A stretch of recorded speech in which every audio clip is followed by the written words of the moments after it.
Welcome to our new podcast series, Leading into the Future. My name is Randall Palm, and I'm Vice President of Sales here at Akamai Technologies, and excited to be here as we dig deeper into a critically important topic. So why this podcast and why now? As we've now settled into somewhat of our new norm with how our organizations look and feel post-pandemic, I was struggling with leading my team in a fully remote environment, ensuring a culture that took us 20 years to build wasn't lost, and not just coping with the new norm, but leveraging it. I've been fortunate enough in my career to build some amazing relationships with prominent leaders who come from different industries, backgrounds, and knew would provide unique perspective on how they're dealing with these challenges, which led to some amazing conversations. Throughout this series, I was accompanied by my friend and colleague, Kate Prouty, CIO here at Akamai, who I've worked with for over 20 years, who brought her own experience and knowledge to these discussions. If you're a leader within your organization, which can range from an individual contributor all the way to the C-suite, I promise you will find something within these discussions that either challenges your way of thinking, reinforces it, or falls somewhere in between. On today's episode, we are excited to have Brook Colangelo, CIO at Waters Corporation. I hope you enjoy. Welcome back to the pod, everyone. Excited to be here with Kate Prouty. Kate, good to see you, and thanks again for your time. Along with Kate today, we have special guest Brook Colangelo. Brook is the CIO over at Waters Corporation, which I'll have him talk a little bit about. Just a great leader, someone that I've worked with for a number of years in his previous roles, lifetimes, as well as his time now at Waters, and thought he would be able to provide some really cool and different perspective on what he's done with his team at Waters, and add to the conversation. So, Kate, welcome back, and Brook, great to see you. Thank you for coming. Thanks for having me. Cool. Excited to be here.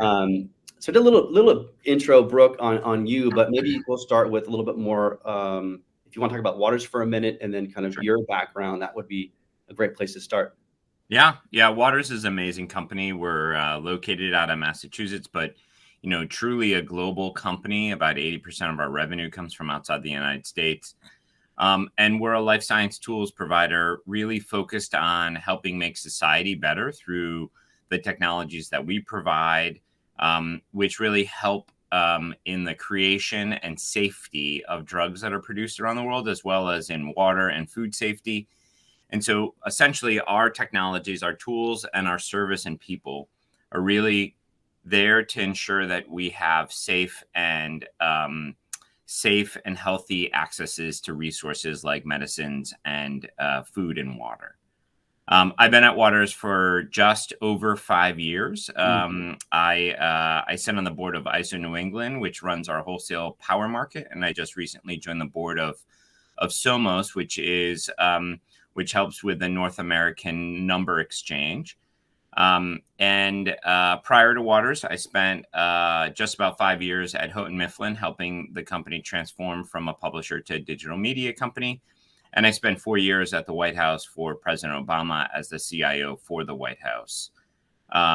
Excited to be here. At Waters, I've been leading our digital transformation and helping in our digital commerce journey, which was one of our 5 return to growth initiatives. As well as I'm super proud to say that I am the co-chair of our Pride organization and have co-founded that with one of my colleagues, and we've been running that for several years as well. Yeah, that's good stuff. When we were prepping, it was funny because Brook's been in this game for a long time. Maybe just real quick, in 1999, you were saying that you've been a customer of Akamai's, which Kate and I were still here. Maybe just 30 seconds on your first role with the Gore campaign. I thought that was kind of a fun. Sure. I worked in 99 and then 2000 actually for presidential campaign for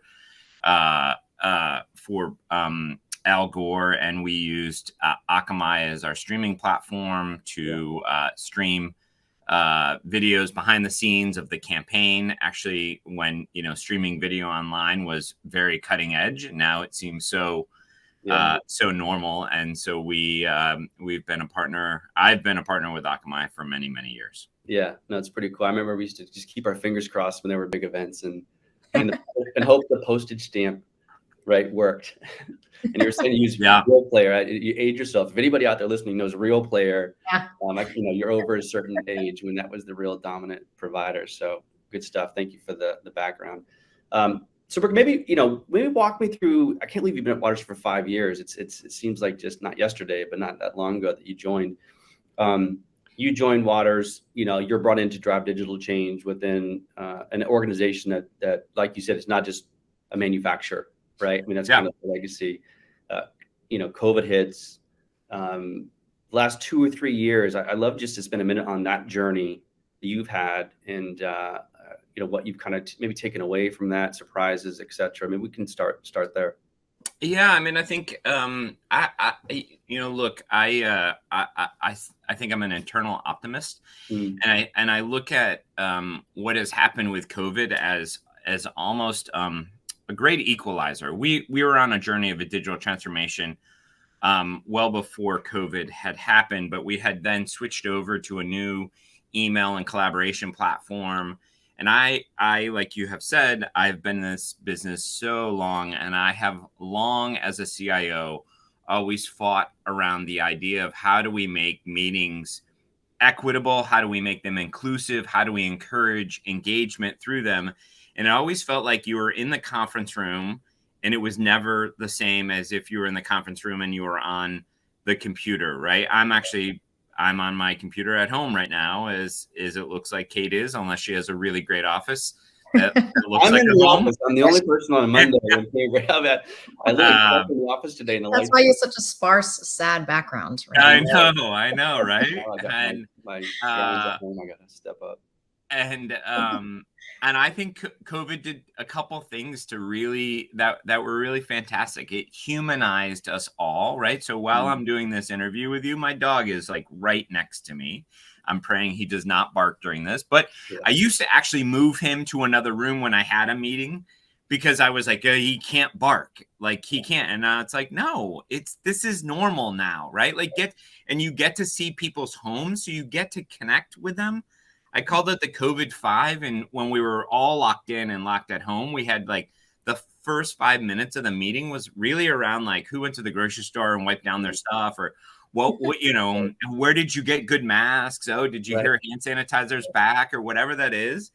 But now it's like, hey, by the way, your kids are in the background, your dog's here. That's normal. And we should get to know each other like human beings, not just as we see each other in the hallway at an office. And the second piece that I said about this is being a hyper global company, it was really able to connect and get people. I have a leadership team that's all around the world, but it always felt like the folks that were in Milford were the ones that were talking. And now it is, everybody has an equal footing, because, by the way, I just came from my my staff meeting, my stand-up, and half of the people were remote, even though that they live in Milford. Right. Yeah. I mean, I couldn't, everything you said resonates so much with me. And I think with most people, that it really did equal the playing field for everyone. So it didn't matter where you were in the world, that you were participating and at the same, again, kind of level playing field. Cause it did feel like there were two different classes of people, those that were in the room and those that were not in the room, and those that weren't in the room were just sort of like bystanders, kind of like floating around observing, but not really participating. And so I think that has made a huge change. I mean, there are so many times when, people will kill themselves to get into the office, to be in a meeting, because, doing unnatural things to get into a meeting, because if they weren't in the room, then there'd be some big negative perception to that. And that's just completely gone, which is amazing. Yeah. And we joked too that that sort of the pandemic and COVID kind of brought us all into each other's homes. And that was really cool to see, get to see people's children and their pets and, their spouses. And it's funny because, back in the early days when the kids were at home, doing their home schooling, basically, they would sort of sit outside my office a lot. And my youngest daughter would be like, oh, is that Bart on the phone? I love Bart. He sounds so nice. So she'd be like, can I just come say hi? So it just was really cool, kind of really taking that just like very professional relationship and opening it up and getting more personal. I think it changed relationships and the way we work for the positive. Yeah, and building on that, Kate, my husband's a 4th grade school teacher, and so during this, I would run upstairs to get more water, and I would hear sometimes very similar journeys of like, hey, we all have to be at a table. I had one person I had to like, we can't be outside for meetings because you have wind in the background. We went through this journey of professionalizing it. And I heard the similar journey of, fourth grade Zoom happening upstairs, which was comical and interesting. And then also reflective that we were going through these same journeys. Yeah, I think it's funny. I was doing the intro to this, like for the, whatever you call it, bumper, whatever you call a podcast intro. And I was talking about, what did we learn from COVID? And I think it's more like, and I kind of changed it to what have we learned and how do we leverage it? How do we leverage it to do things differently moving forward versus just falling back into what we did before? And I think there's a real, what I'm seeing in certain companies is get back in the office 3, 4 days, 5 days a week, and they're going right back to where they were. And a lot of people were talking to, I forget who it was, Kate. Someone said, hey, there was a woman that was willing to go back into work 3 days a week or 2 days a week, whatever it was, but that 4th, 5th day was like a deal breaker. It was like, I'm not doing 4 days a week. I'm not doing 5. I'll do hybrid. And it's interesting to see companies and the different approaches they've taken to, full flex work versus remote, and kind of this new norm, right? And I'm hopeful that everyone's kind of learning from it and really leveraging it versus just learning and kind of going. It's easy to go back to old ways. Yeah. So I don't know, Kate, if you have any thoughts on kind of leveraging it with your teams specifically, and what, Brook, kind of flattening the globe a little bit, right? Everyone's on equal. We've talked about Occupy being a very Cambridge-based company, and that's kind of changed, right? So you don't have to be in the room, and it won't be viewed negatively or whatever else. But are there things between both of you? It sounds like, meetings and flattening the world is kind of a leveraging of it. Are there other things that, positives that you can think of that, our organization's really done this or that as a result of this, that, it almost took COVID, right, to force those initiatives? Yeah, I mean, for us, as you know, Randall, we definitely embraced this idea that you don't need to be sitting in an office in a little box to get your job done, that you can actually get your job done regardless of where you are, and that people are actually much more productive when they can be in a place where they can do their best work and actually, sort of open up their world to be able to, have the benefit of being home, getting rid of a 2-hour commute, which I personally have when I try to go to Cambridge, actually being able to participate more in your family's events that don't necessarily always happen around the boundaries of a workday, to be able to allow people to change their schedules, be flexible, and still get work done. I mean, we've been very, very productive with almost our entire workforce at home. And we did surveys to ask people, kind of what in the new world, what's the place that you feel most comfortable, or where would you feel that you're going to do your best work? And the resounding feedback was, hey, I want to be either, kind of like 0 days in the office to maybe 1 or 2 days in the office, or very few people who answered the survey saying, I want to go back to 5 days in the office.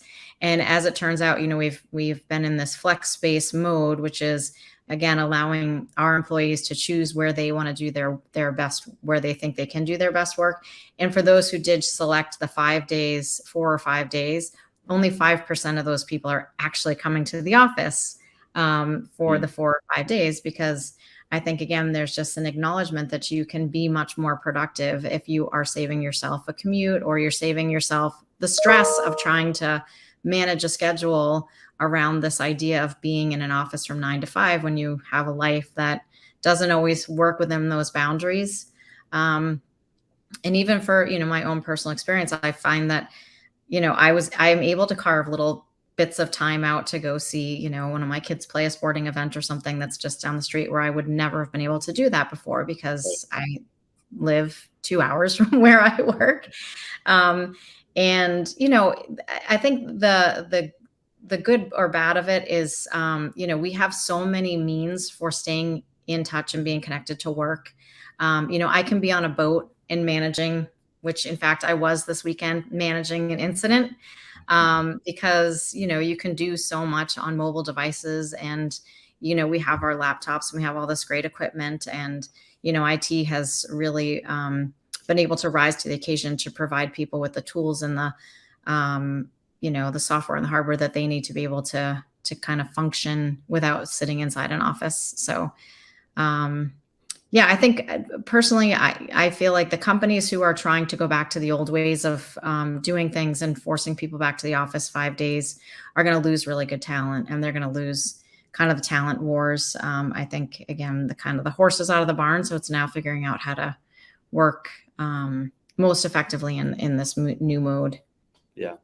Yeah. Brooke, I guess I'd look at you and I think you're kind of a change agent. Right. I mean, brought into Houghton Mifflin to, a publisher, right, going digital, brought into Waters to, we talked in prep a little bit around, how do you approach that? What methodologies? We talked about growth mindset and SCARF quite a bit in the prep. Akamai has been on our growth mindset journey for Kate, 5 or so years. I mean, it's been a lot of top down push. I know, Brooke, you and I spoke about it, and I've connected you with some of our folks over the years. But I think that's part of leveraging it, right? Like leveraging COVID is I can go accelerate some of those things, and maybe it's allowed you to. I'm curious if things have accelerated or, gosh, growth mindset. I mean, how do you deal with, challenges and whatever else? I mean, what a great framework and methodology to lean on, and that was kind of interesting. So, if you could talk a little bit maybe about kind of how you've talked and gotten top down focus on growth mindset, and then how it came into the value it provided during the crisis. That would be great. Yeah. And I mean, I think, tied to growth mindset, I really sort of learned about growth mindset again through my husband, who's a teacher. And that's like a foundation in learning, especially with young folks. And it's been a really helpful journey for us at Waters. SCARF was introduced to me actually when I was at the White House. And, I was this person who was like a super go-getter. Obviously, I had this really intense job for the president of the United States. And I had someone who said to me, just remember, you have folks who came into this job for different things.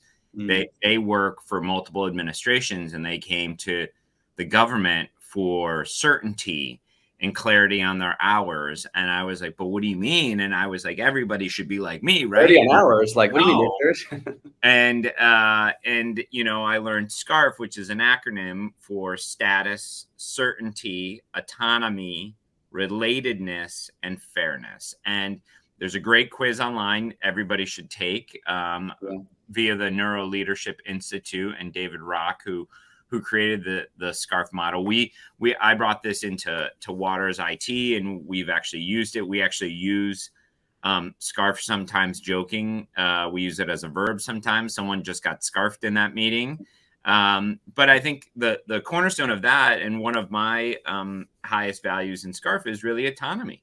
I want that autonomy to be able to make my own decisions. I'll get the work done, but give me that autonomy. And I think that autonomy really came through in COVID, especially as we had to have these flexibilities. I remember in COVID in the beginning, it was like people were calling meetings at 6:30. Well, you're at home. You should be on a meeting at 6:30 in the morning. Guess what? I am not a morning person. I don't want to talk to anybody at that time. And so I was like, but don't take up my whole day. Don't make me go 6:30 to 6:30. Like, let's set some boundaries. Let's have that autonomy. Let's also be able to get on a Peloton in the middle of the day and sweat out some of the stress that we have. And I'll say I probably do most of my best thinking in a workout. Actually, like writing PowerPoints, writing strategies in my head, because I got away from this, and I, multiple different sort of pieces. I have 4, IMs happening right now as we're having this conversation. I can see my inbox, filling up. Right. So I think, giving people that autonomy, but still making sure that we have relatedness. I'm having a team meeting this week. I call it an offsite, but it's on-site. But I'm bringing my team in from around the world. Look, that's part of being related, right? And getting to make sure that even though I have folks in India and the UK, that we all need to spend time together to be able to find that relatedness. And so I think that these models have really helped me think through the transformation that we need to do, but also think through how to individualize it for each person. Yeah, no, I think that's a really interesting point.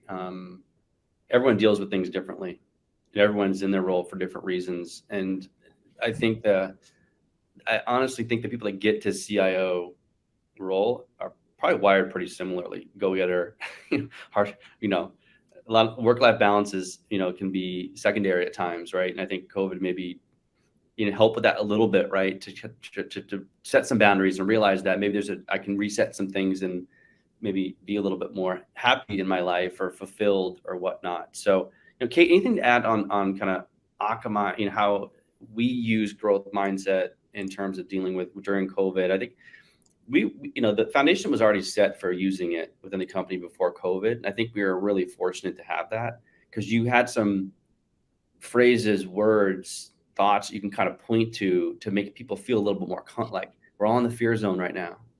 And it got it, Yeah. It's just like, okay, cool. Like I know what that means. And oh, you're there too. And that relatedness that we're all connected through this crisis. How do we lean on each other? And I think work was really one of the certainties, at least for us, Brooke, around, all this going on. I can still go to work, and still have the people I work.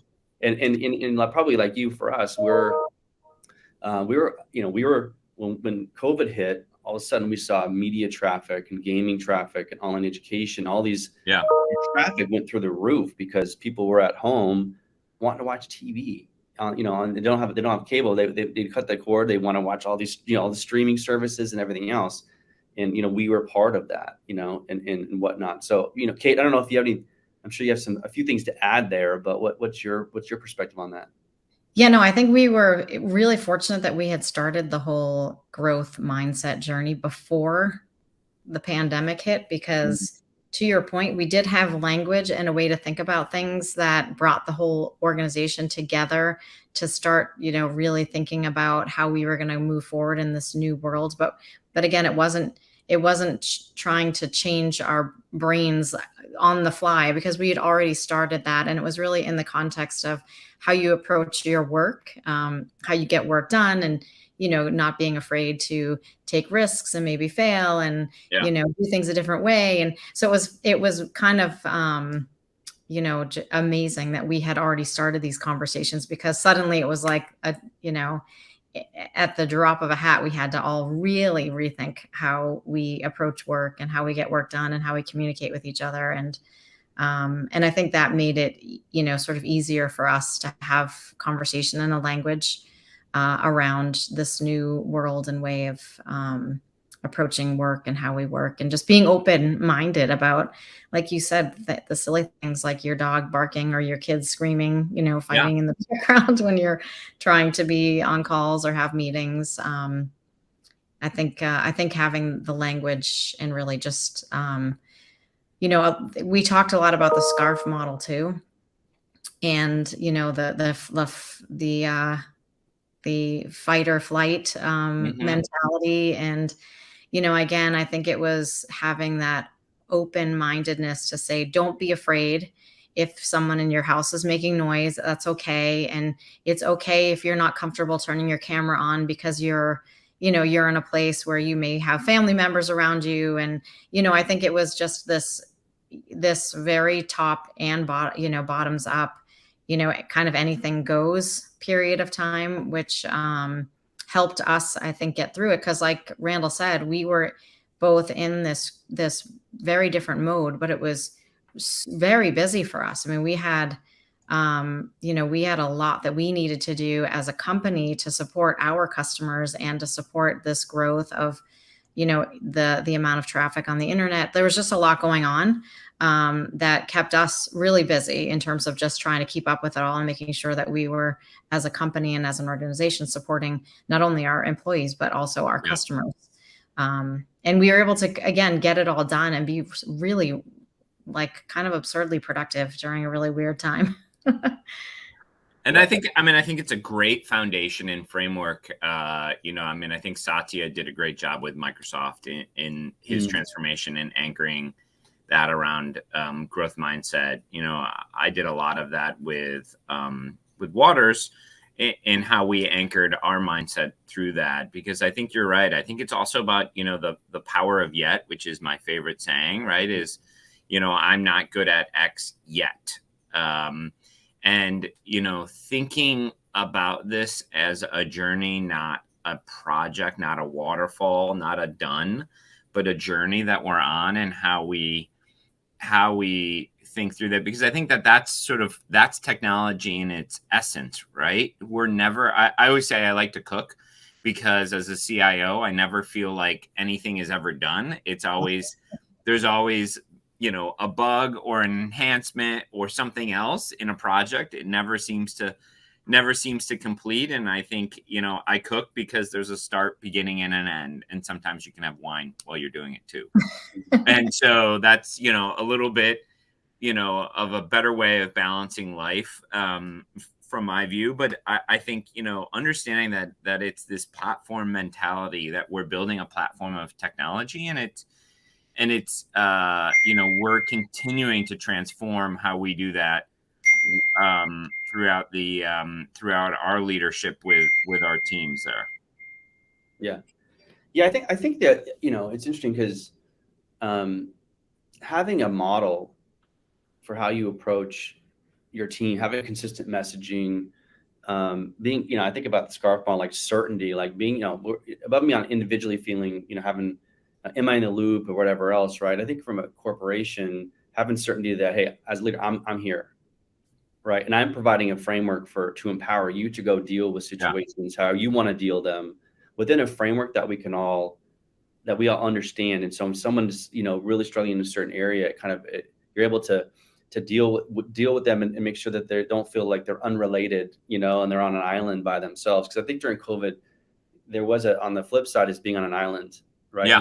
They quiet quit, right? And people who are just, they're on the Zoom call, but they're on mute, they're not on video. I think the video thing is kind of interesting, right? I mean, I always know who's engaged with who's on video or who's not. And so even on calls, it's funny, Brooke, you'll appreciate this. I'll get on calls with customers. I'll be on video, and I'm the only one of 6 people. And I say, do you mind turning on your video? And they're like, sure. And my team will be like, I can't believe you asked them. It's like, that's like, they're a person. Like, you're a human being. It's not like the same thing about dogs, and and just because with different organizations or partners or tech, you work with lots of technology partners. Same thing is true of them, right? So it's been, but I think having that consistency of approach, and during, I think, stressful times, the worst thing as a leader you can do is just be in the wind. Yeah. And I think if you're in the wind, and one day you're reacting a certain way and the other day you're reacting another way, or the top-down messaging is one, and one is that creates a lot of noise and uncertainty. And that, I think, then what I've seen results in lack of productivity. And so I think with not seeing people in person, whatever else, and super critical to keep everyone tight, in that swim lane. Because I think if you don't, I get a lot of people, I'm not really sure, like the, habits of inclusion, creating clarity. So it's like, really clear on what you expect and what they can expect of you. If you don't have that, then you get into this. I think you do get into the quiet quit. You do get into the unengaged. 6 months later, I don't really know I don't really understand. So I don't know if you have any thoughts on that between you and Kate, on how do you keep the team tight, and in the boat, so to speak? Because I do think COVID allowed for people to jump off pretty quick, and maybe you wouldn't know it for 6 months. Right? Like, where are they? Oh, they left 6 months ago. They just didn't tell you, right? So any thoughts on that? I mean, I think you hit on something. I think what we have seen over the course of the last several years is that business, that work, needs to provide certainty more than other things like government and other institutions that we relied on certainty and clarity. And I think what we've seen here is that it's our role to provide these, the certainty for folks to rely on. And I think, people do expect clarity from work. People expect that certainty and that relatedness. And I think you're right. I think as leaders, one of the first things I had to do was really establish the rules of the road. And like, that was, hey, we all have to be on video. Mm-hmm. So my team meetings all on video. Right. And then, and it's finally, like, it feels like this was always like I think a nagging thing as a CIO. Like it feels like the technology has finally come there, because I can tell you how many different times I had to rebuild conference rooms and redo the system so that if you're in the office or out of the office, and it finally feels like an equitable platform for everybody to be engaged now. Yeah. And so I feel like, hooray, everybody is finally there. But you know, I think, you know, with the technology matching with the clarity and the rules of engagement, I think we provide each other a different way to communicate and a faster way to work, right? And so I think sometimes we are more productive now because like Kate said, you know, you're not in that, I have an hour plus commute. I do it 2 to 3 days a week. And I'm really grateful when I'm in the office. And I think hallway conversations and engagement with people are super key, but we have offices around the world. I can't be in all those offices every day. And so the ability to do both is really key. Right. Yeah, no, for sure. Kate, anything to add to that?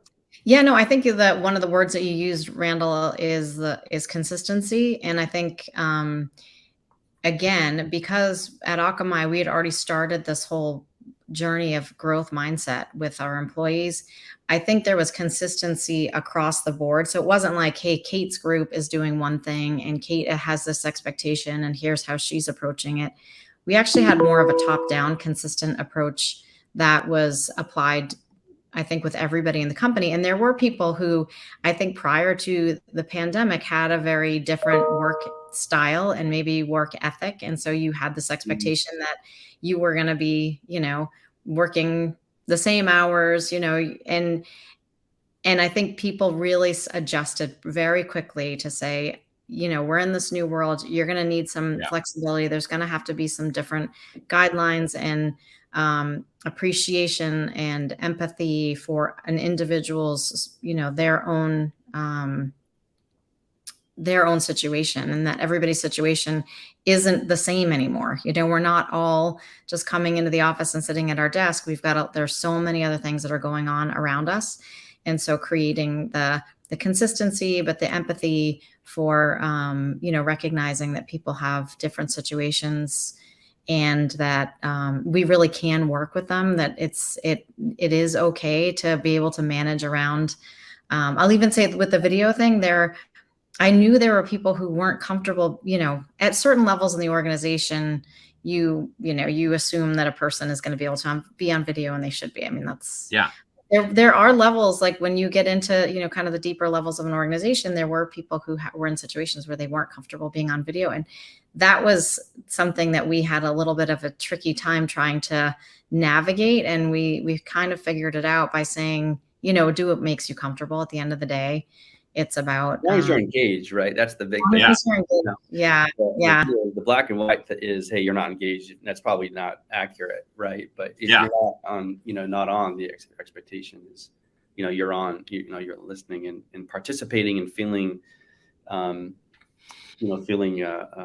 involved in the conversation and heard, right?